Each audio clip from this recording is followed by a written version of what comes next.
Bismillah, elhamdülillah, ve salatu ve selamu ala men la ilahe illa ba'd.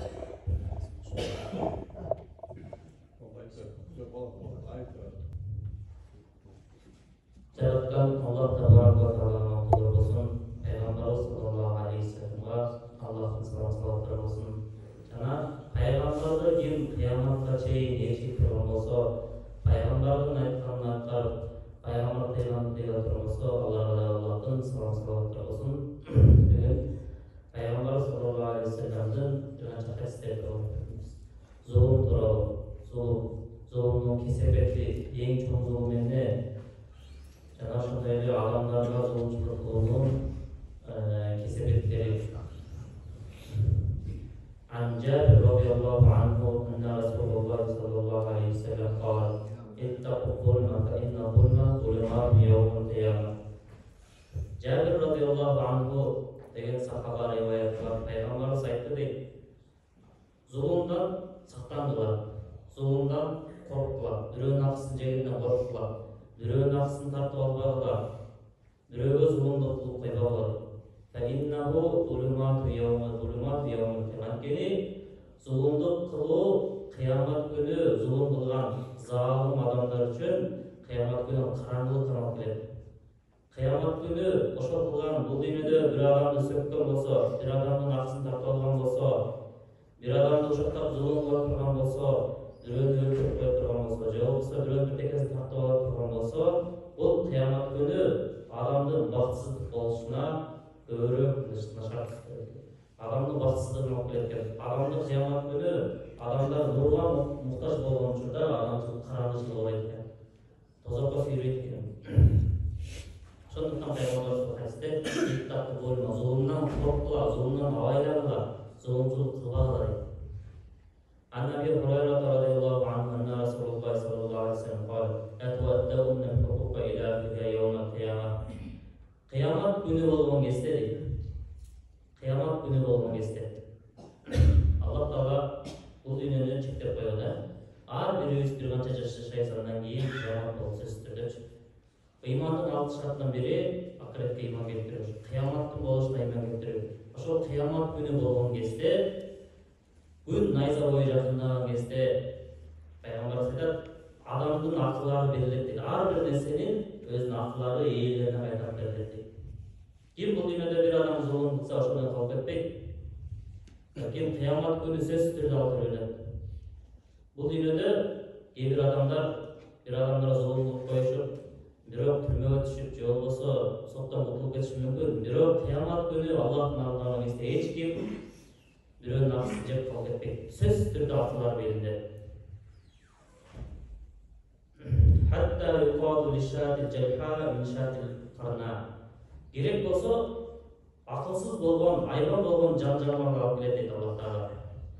Мүйүздүүсүн алып келип, мүйүзү жок сезип отурган болсо, ошол үчүн да өч алып берет дейт. Эми Аллах Таала акылсыз бир махлукаттардан бири-бирине чыгып берген адамдардан тас нерсени буйруп, адамдар баш иштеген акылдуу адамдардан сөз түрдө чыгып берет. Кыямат күнү ошол жан-жаныбарлар өч алып бүткөндөн кийин Аллах Таала аларды топыракка айландырып коет. Ал эми адамдар топуракка айланып кетпейт. Эгерде кимде-ким бирөөнүн зулум кыла турган болсо, кыямат күнү ал күнү бүгүнгө окшоп байлыкта акча иштебеген күн. Эч кандай бир акча алынбайт. Ал күнү адамдар эсеп кысап боло турган сооптор менен эсеп кысап кылат. Эгерде сооптор жок боло турган болсо, күнөөлөр көтөрүш менен эсеп кысап кылат.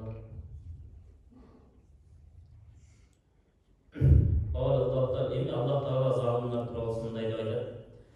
A'udhu billahi mineşşeytanirracim. Ma lil-zalimine min hamimin ve la şefi'in yuta. Kıyamet günü kim zalim bolup ketse, adamlara zulümçülük kılsa, adamların akıllarını tartып alsa, adamlarga zökүрлүк кыла турган болсо, кыямат күнү аны коргой турган эң жакын достор да болуп кетет. Ma min hamim ve la şefi'in yuta. Жана Аллах Таалага ортомчу болуп Allah Teala'ga şafaat kıla turgan hiç kim de olmaydı. Kıyamet günü demek zalim adamlar için hiçbir cahan da olmaydı. Biz bu dünyada birilerinin akısını tartıştık mümkün. Gide birilerinin camanda koyuştuk mümkün. Arkada zulümler olmuştur. Kıyamet günü zulüm kılgan adamlar üçün eç kim jardam bere alбайт Allah'ın ornuna. Bu ayatlar Allah Teala'nın Kur'an'dagi özünün sözleri. Bu Allah Teala'nın sözü, söz türde hak, söz türde bolup turgan nerse. Başka bir ayette Allah Teala وَمَا لِلظَّالِمِينَ مِنْ نَصِيرٍ Kıyamet günü zalim adamlar için hiçbir jardamçı da olmayacak. Kim bu dünyada zulüm sokak turgan bolsa, al üçün kıyamet günü Allah'tan da hiçbir jardamçı olmayacak. Emi alımlar zulümdü ekке bölünedi. Birinci zulüm bu Allah Teala'nın aksına baylanan zulüm. Allah Teala'nın aksına zulümçülük kılуу. İkincisi pendelerin arasında zulümçülük kılуу. Hem Allah'ın aksına turalып aytып кетебиz. Allah Teala'nın aklarını aktırıp koyup, Allah Teala baş iýip koyup, Allah'tan başka sığınıp turalып. Peygamber sallallahu aleyhi ve sellem aytadi hadis-i el-Kudsi'de, ya ibadi inni harramtu zulma ala nefsi. Allah Teala aytadi, o menin pendelerim, men özümdün nafsıma zulümdü aram kıldım dedi. Demek Allah Teala toluk adiletliliğinden özünü zulümçülükte aram kıldı. Allah Teala'nın dışında hiç kimge zulümçülük kılmaydı. Allah Teala özünün nafsı üçün, özü üçün başka birölere zulümçülük dışında aram kıldı. وَجَعَلْتُكُمْ بَيْنَكُمْ حَرَامًا فَلَا تَظَالِمُوا Jana bir-biringердин arаңарда zulümdü aram kıldım dedi. فَلَا تَظَالِمُوا bir-biringерге zulümçülük kılbagılar.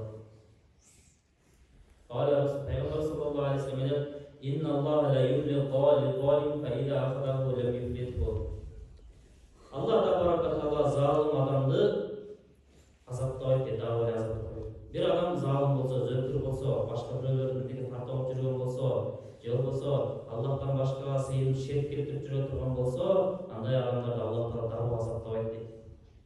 Ошол азаптан ошого келе турган азаптарын кечиктирип коюп, فَإِذَا أَخَذَهُ لَمْ يُفْلِتْهُ Kaçan Allah anın canını algan кезде, ага эч бир нерсе жардам бербейт дейт.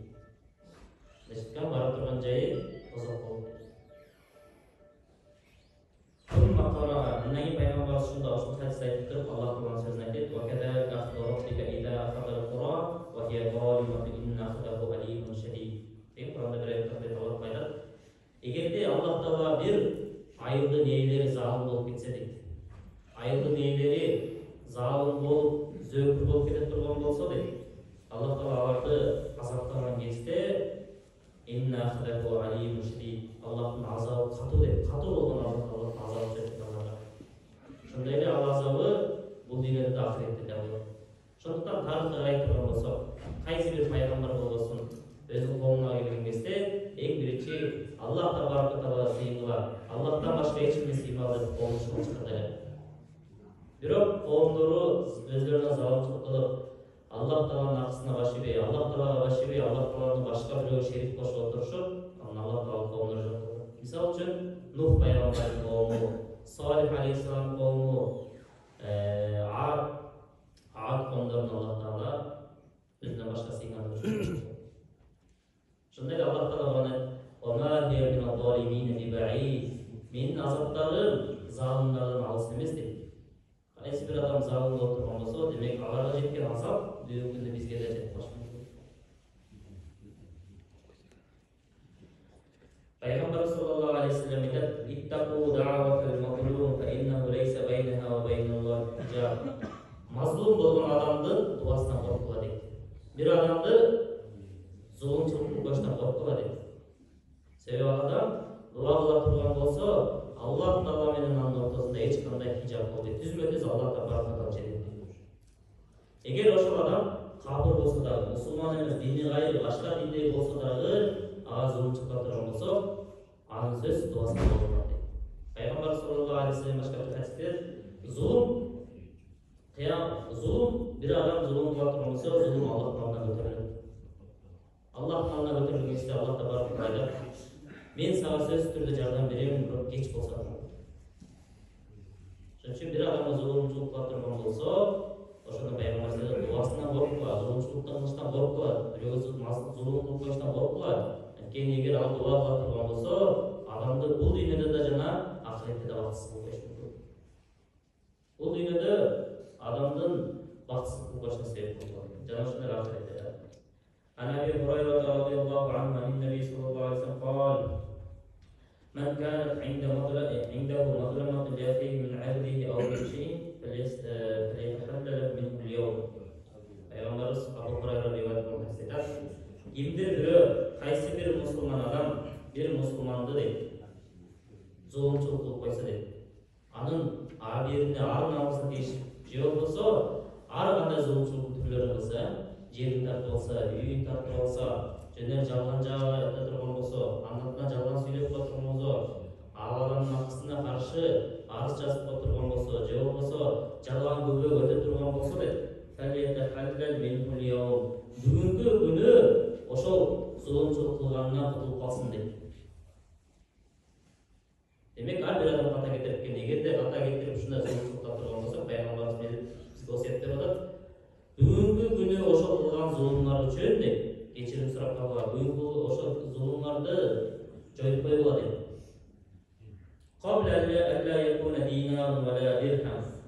Ушундай күн келгенге чейин дейт. Ал күнү динар дагы дирхам да жардам бере алат. Алтын дагы, күмүш дагы, акча, валюта, доллар дагы жардам бере алат күн келет. Мал мүлк жыйнаган күн дагы ошол күнү мал мүлк да жардам бере алат. Бүгүнкүндө бирөөнө каталык кылсак, мал мүлк менен акча менен көңүн алып коюшубуз мүмкүн. Бирок кыямат күнү бир адамдын акысын жеп кое турган болсо, ал күнү дирхамдагы жана динардагы өтпөйт. إن كان له عمل صالح أخذ منه بقدر مظلمته.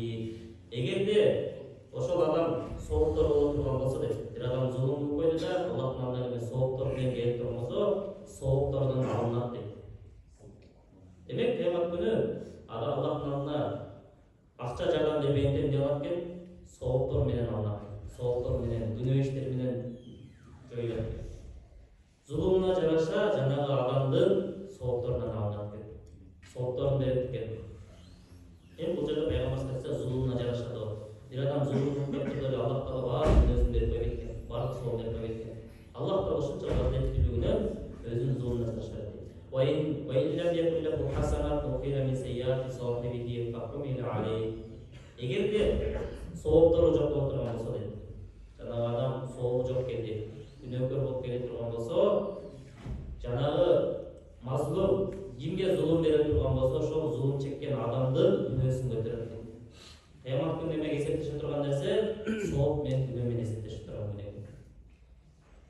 Ошондо пайгамбарыбыз бүгүнкү күнү кимге зулумчулук кылып калсаңар, ошоңор кутулуп койгула дейт. Башка бир хадисте пайгамбар айтат: "Анаби Хурайра радиаллаху анху, анна Расулуллах саллаллаху алейхи ва саллям qala: Atadruna al-muflis? Qalu al-muflis fima man la dirhama wa la lahu wa la mata."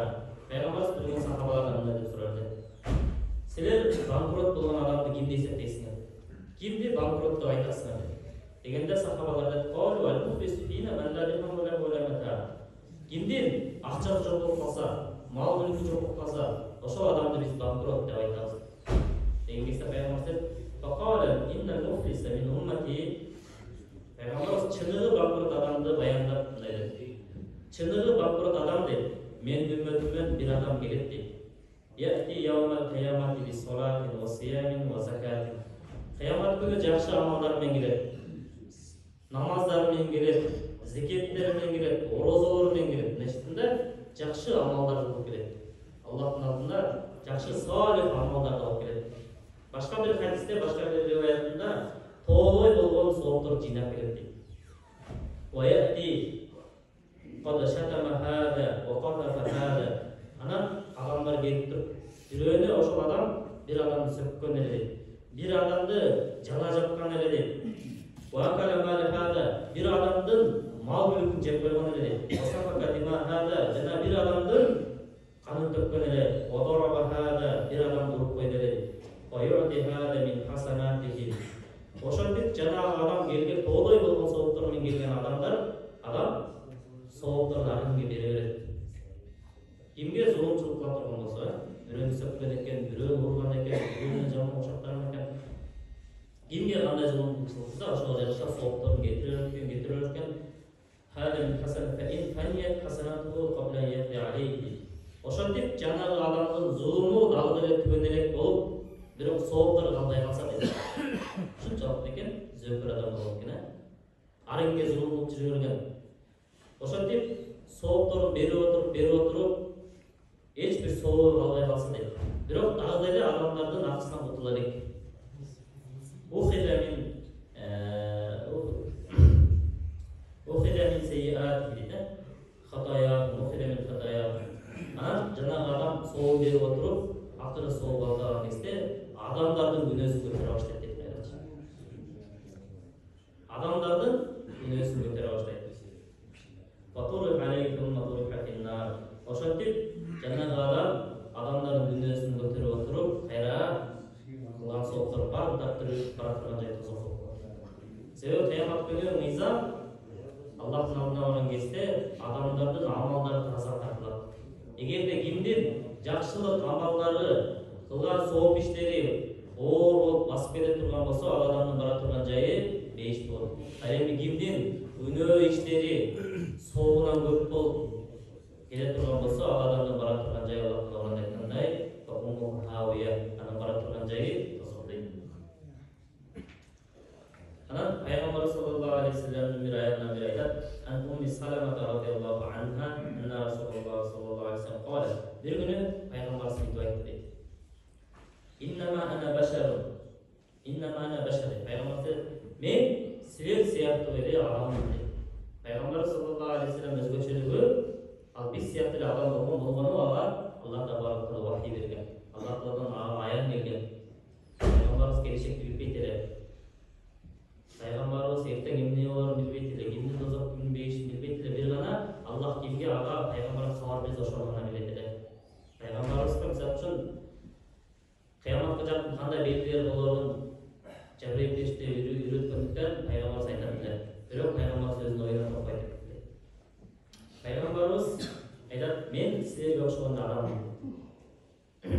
Ва иннакум тахтасимуна илейя". Анан силер мага арызданып бири-бириңер менен доо болуп келесиңер. Ва ла'алла бa'дукум yakun arhana bi hujjatihi min ba'd.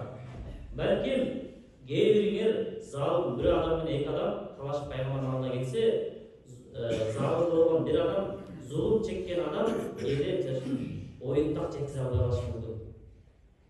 Оюн пайгамбарга так айта албай калышы мүмкүн. Балким зулум берген адам далилдери күчтүү болуп пайгамбарды өзүнүкүн туура көрсөтүп коюшу мүмкүн. Ошентип келген кезде факти лаху бинахми ма асмау. Мен укканыма жараша өкүм чыгарамын дейт. Демек пайгамбар эмне экен? Укканына жараша өкүм чыгарат экен. Пайгамбар саллаллаху алейхи вассалам адамдардын кимиси туура кимиси ката экенин билбейт экен да, укканына жараша өкүм чыгарат. Таман калайту лаху бихакки ахихи fa innama aqtalahu qit'atan minan nar. Эгерде мен дейт, эре залым адам деп отдедик, сөзгө чечен болушу мүмкүн дагы. Ошол адам мазлумдун дуасын, мазлумдун акысын алып коюшу мүмкүн. Пайгамбар мазлумдун акысын жана залым адамга чечип берип коюшу мүмкүн. Мындайча бир адам эгерде эки жер талашып келсе, чыныгы жердин ээсинен жанагы бир адам келип меники деп отуруп, далилдерди алып келип отуруп алып коюшу мүмкүн дейт. Эгерде пайгамбар мен дейт, ошентип кимге өкүм чыгарып берип койсоң дейт. Туура эмес өкүмдү, деме укканына жараша, пайгамбар айтып атат, укканына жараша өкүм чыгарам депчи. Эгерде пайгамбар кимге ошентип бир мусулмандын акысын берип кое турган болсом дейт, мен ага тозоктон болгон бир бурчун, тозоктон болгон бир бөлүгүн ага кесип берип турдум. Тозоктон ага берип коюп турдум дейт. Демек ким бүгүнкү күндө өзүбүз барган кезде билебиз, мисалы үчүн кимибиз туура кылып атабыз, кимибиз туура эмес. Эгерде туура эмес экенин билсек дейт, анда албагыла деген бар пайгамбарыбыздынчы. Эгер ала турган болсо, ал адам үчүн пайгамбар тозоктоо да болот. Эми бул залым деп зулумчулук эки бөлүнүп Аллахтын акысында болгон жана адамдардын акысында болгон. Эң чоң зулумду Аллах Таала Куранда баяндап мындай айтат. Лукман деген данышман адам баласына үйрөтүп жаткандай айтат да: "Я bunayya la tushrik billah". О менин балакайым, о менин балам, кичинекей баласына динди үйрөтүп атат. Бүгүнкү күндө ар бир ата-эне өзүбүздүн балдарыбызга динди үйрөтүшкө милдеттүүбүз. Эгерде бүгүн балдарга динди үйрөтпөй турган болсок, эртең балдар динсиз болуп кете турган болсо, ата-эне ошол үчүн күнөөкөр болот. Атасы ошол үчүн кыяматта баласынын күнөөсүн көтөрөт. Ошондуктан Аллах Таала ку анфусакум ва ахликум нара. Өзүңөрдү үй бүлөңөр тозоктон куткаргыла дейт. Эгерде бүгүн биз балдарыбызга динди үйрөтпөй турган болсок, эртең аларга динсиздер келип, ар кандай куфр иштерди үйрөтүшү мүмкүн. Ар кандай өздөрүнүн динин үйрөтүшү мүмкүн. Ошол Лукман пайгамбар, Лукман деген даанышман адам өзүнүн баласына осуят кылып айтат: "Я bunayya la tushrik billah." О менин балам, ширк кылбагын дейт. Аллах Таалага кошуп, бирөөнү шерик кылбагын дейт. Аллах Таалага өзүнө гана сыйынгын. Аллах Таалага кошуп бир нерсе шерик кылбагын дейт. Инна ширка ла зулмун азим. Албетте эң чоң зулумчулук бул ширк дейт. Бир адамдын акысын жеп коюшу мүмкүн, бирок эң чоң зулум. Ар бир күнөө өздөрүнүн кылганына жараша айырмаланып турат. Адамдардын даражасы да кыяматта Аллахтын алдында даражада айырмаланып тургандай эле, күнөө иштер да даражаланып айырмаланып турат. Ошондой тозокко кирген адамдар дагы баардыгы бир даражада болбойт. Даража адамдар беле. Пайгамбарыбыз Аллах Таала Куранда мунафыктарды тозоктун эң түбүндө отурат. Тозоктун эң оор азабын сезүүчү адамдар булар мунафыктар деген. Лукман пайгамбар айтты, Лукман алейхиссалам, Лукман даанышман өзүнүн баласына айтыптыр, ширк эң чоң зулум деп. Демек, ширктен өткөн чоң зулум жок деп. Пайгамбар саллаллаху алейхи вассалам суралды: "Суйла Расулуллах аййу замби а'зам?" Кал: "Анта жа'ала лиллахи ниддан ва хува халака." Пайгамбарыбыздан бир күнү бир сахаба сурады да: "О Аллахтын элчиси, эң чоң күнөө кайсыл? Эң чоң күнөө кайсыл?" деп сурайды. Дегенде Пайгамбар саллаллаху алейхи айтат: "Анта жа'ала лиллахи ниддан ва хува халака." Сени жараткан Аллахка шерик кошуу. Демек, шерик кошуу эң чоң күнөө, эң чоң зулумчулук экен. Пайгамбар саллаллаху алейхи вассалам айтат: "Ман мата ва хува yad'u min dunillahi niddan dakhala an-nar." Ким Аллахтан башка бирөө шерик кошуп өлө турган болсо, Аллахтан башка бирөө шерик кошуп сыйынып жүрүп, ошентип кайтыш боло турган болсо, dakhala an-nar, ошол адамдын бара турган жайы тозок. Эми ширктин бир дагы өтө бир чоң бир Аллахтан келген ваид, чоң бир эскертүүлөрдөн бири Аллах айтат: "Инна Аллаха ла яғфиру ан юшрака бихи ва яғфиру ма дуна залика лиман яша." Албетте Аллах Таала ширкти эч качан кечирбейт дейт. Кимде-ким бул дүйнөдө ширк кылып жүрүп Аллахтын алдына кайтыш болуп отурган, ширк болгон абалда кайтыш болуп турган болсо, Аллах Таала анын күнөөсүн эч качан кечирбейт экен. Бирок бул дүйнөдө бир адам ширк кылып жүрүшү мүмкүн, тооба кылса Аллах Тааланы сөзсүз түрдө кечирет. Бул дүйнөдө Аллах Таала кандай күнөө болсун кечире берет. Бирок кыямат күнү келген кезде ширкти Аллах Таала эч качан кечирбейт экен. Ширк кылган адамдар Аллах Тааланын башка бир аятта айтат: "Иннаху ман юшрик биллахи фақад харрамаллаху алейхил жанна." Ким Аллахтан башка шерик кошо турган болсо, ал үчүн бейишти арам кылат дейт. Бара турган жайы тозок болот жана андай залымдар үчүн эч бир жардамчы да болбойт. Ширк деген Аллах Таалага ошо башка бирөөгө сыйынуу, Аллахтын өзүнө эмес. Ошондой эле ширктин дагы бир түрлөрүнөн бири, бүгүнкү күндө көп таркагандан бири, Аллах Таала үчүн эмес, балким башка бир жерлерди урматтап, ошол жерлер үчүн барып курбанчылык кыла турган болсо. Бир жерди Сулайман тоосунда ошол жерди урматтап, ошол жер үчүн барып кой соя турган болсо, ошол жер үчүн барып хороз соя турган болсо, дагы бирдеке соя турган болсо, булардын баардыгы ширк аталат экен.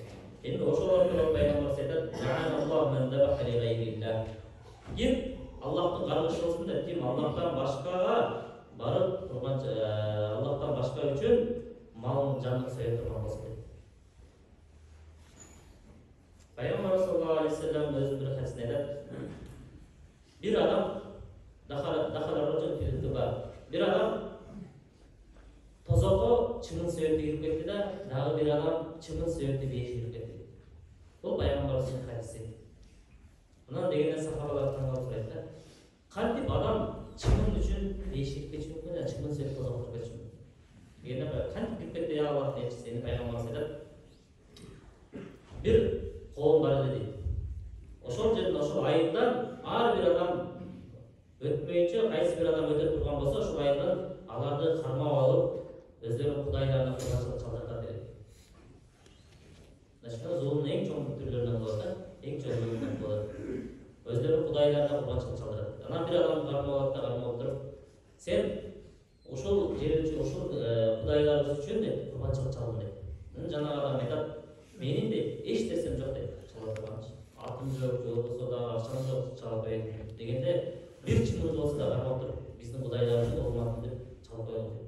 Жанагы адам бир чымынды табат да ошону барып арнап туруп курбанчылык чалдырып кетет. Пайгамбар ушуну айтат, дахаранна ошол кылган себептен аны тозокко киргизет. Себеби Аллах Таала үчүн аны ибадат арнаган жок. Бир кичинекей бир ибадат болсо да ошону Аллах Таала үчүн арнабастан, балки башка бир кудайлар үчүн арнаган болчу. Ал эми экинчи кишини айтты да, сен да курбанчылык чалдың деди. Анан айтты, мен Аллахтан башка эч кимге курбанчылык чалбайм, мен Аллахтан башка эч кимге шерик кошпойм деди. Деген кезде жанагы адамды өлтүрүп коюшту. Пайгамбар айтат, ошол акыйкатка бекем болгондугу үчүн, Аллах Тааладан башка эч ким ширк кылбагандыгы үчүн аны бейишке киргизет.